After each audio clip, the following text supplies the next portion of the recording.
人生，再见！去魂魄救他，动手吧，杀了我！居然这么轻易做到了。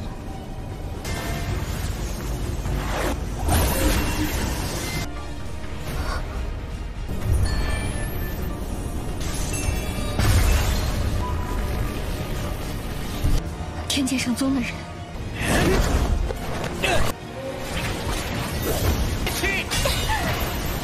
实力根本发挥不出来。绝杀！剑气！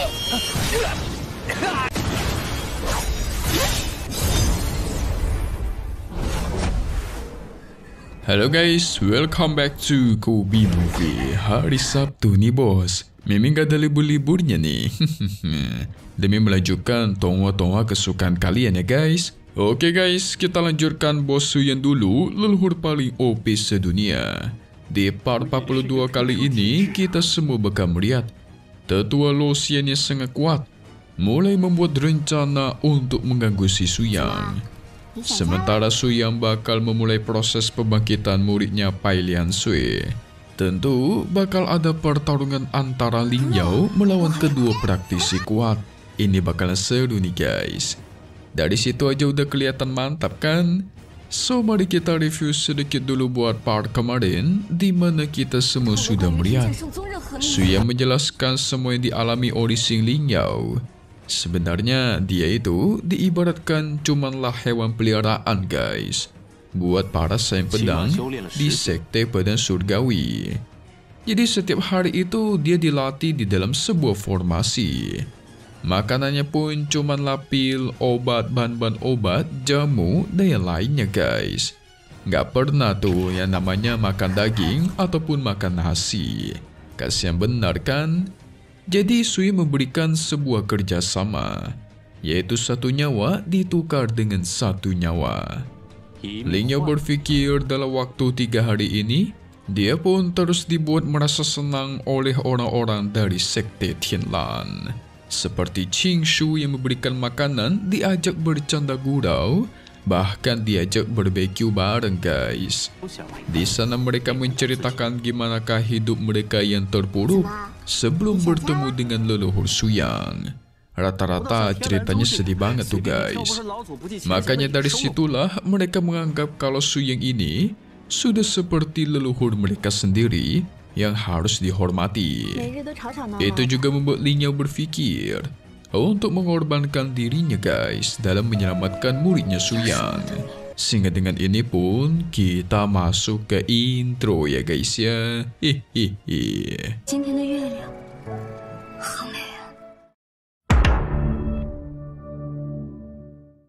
Singkat cerita, satu hari sudah berlalu. Besok paginya Ling Yao langsung menghampiri aula utamanya Suyang.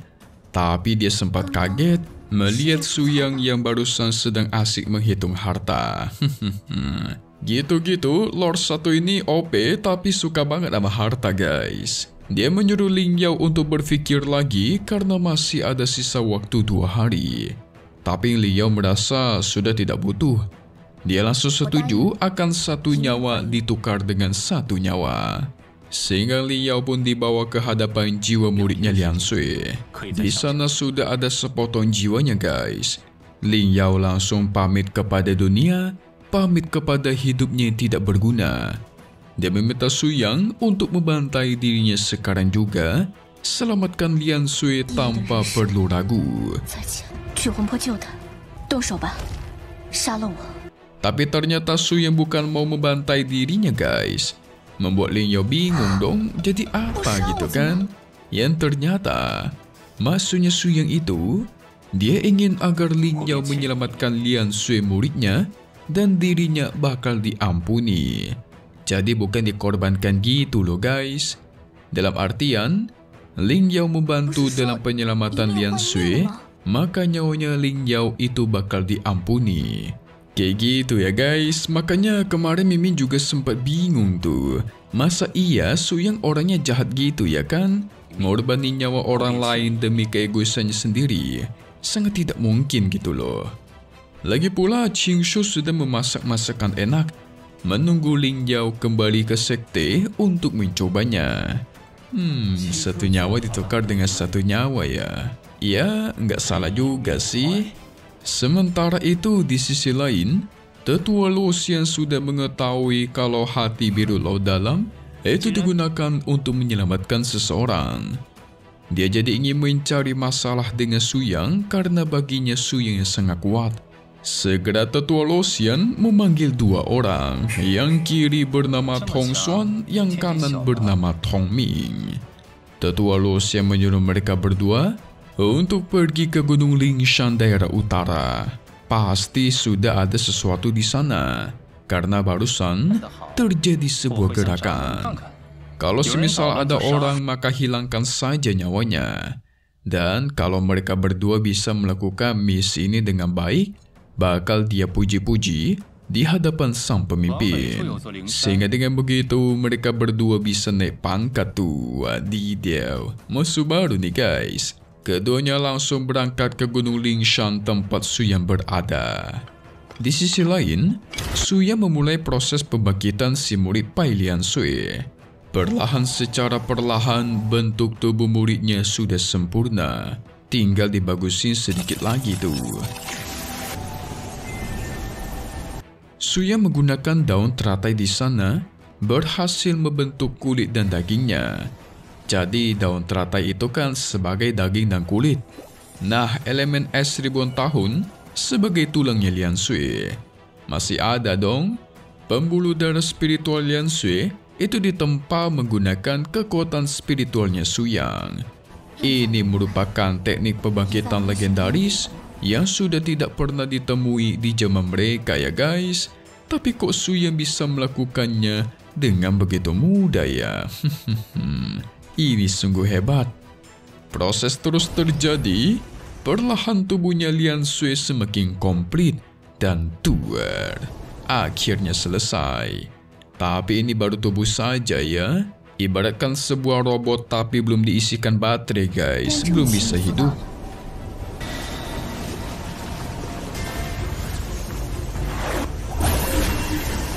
Suyang pun segera mengambil sedikit jiwanya Ling Yao buat dia proses. Setelah selesai diproses, langsung diberikan kepada Lian Sui. Sehingga dengan ini, jiwanya Ling Yao dan Lian Sui bakal terhubung satu sama lain. Selain itu, sekarang tanda di dahinya Ling Yao itu sudah berubah. Nah, mereka tinggal menunggu nih.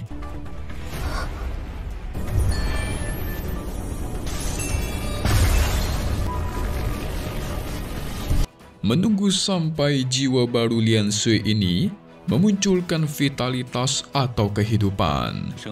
Saat itu terjadi, Ling Yao bakal melemah dan kelelahan.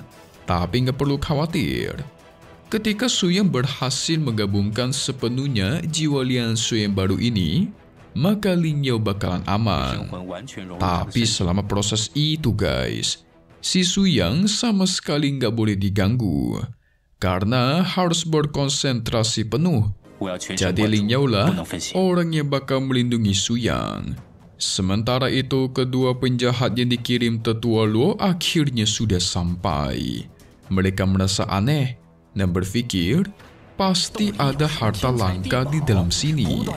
Soalnya energi spiritual yang jaraknya sampai ratusan mil sekalipun itu terus mengalir masuk ke dalam goa ini guys.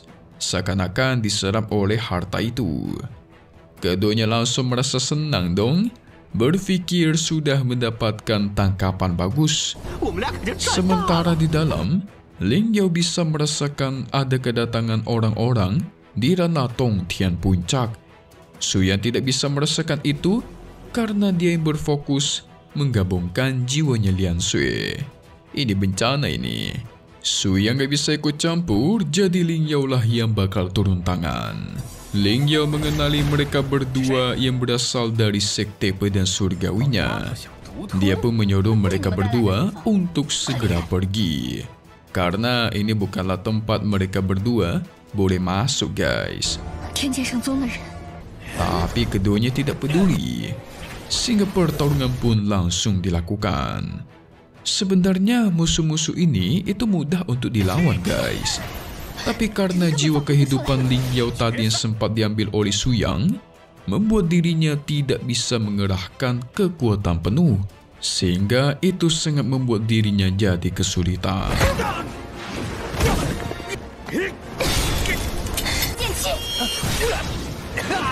Pertarungan ini harus cepat dia selesaikan. Mereka bingung kok Ling Yao bisa menggunakan teknik pedang mereka cuma dalam sekali lihat. Tapi tetap saja itu tidak membuat mereka takut ya. Malah memperkuat diri dan bersiap untuk menyerang. Sehingga serangan keduanya pun dilancarkan. Ling Yao hanya bisa menahan salah satu serangan mereka, sementara satunya lagi berhasil mengenai telak badannya tuh. Wadidaw. Ling Yao bisa merasakan betul kalau nafas pedang mereka berdua ini sungguh aneh dan jahat. Bukan berasal dari sekte asli. Yes, benar. Tong Xuan menjelaskan kalau pedang miliknya memiliki jiwa Xingyuan, yaitu binatang aneh dari kedalaman hutan utara. Kalau terkena serangannya langsung, sakitnya bakal berkali-kali lipat. Makin lama itu makin sakit. Seakan-akan ditusuk-tusuk oleh jarum dan lengannya tuh kayak dipotong guys. Wadidaw, sakit banget tuh. Ling Yao yang sudah dikalahkan pun ditinggalkan. Mereka senang hari ini pasti mendapatkan harta langka.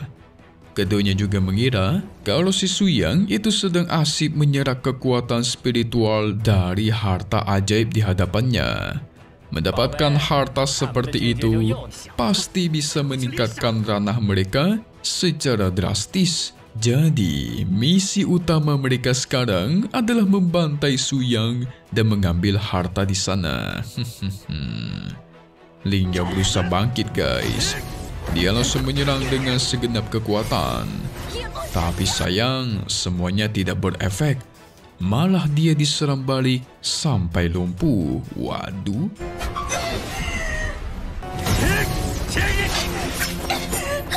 Ling Yao sempat mengatai Tong Xuan dan Tong Ming yang tidak tahu diri.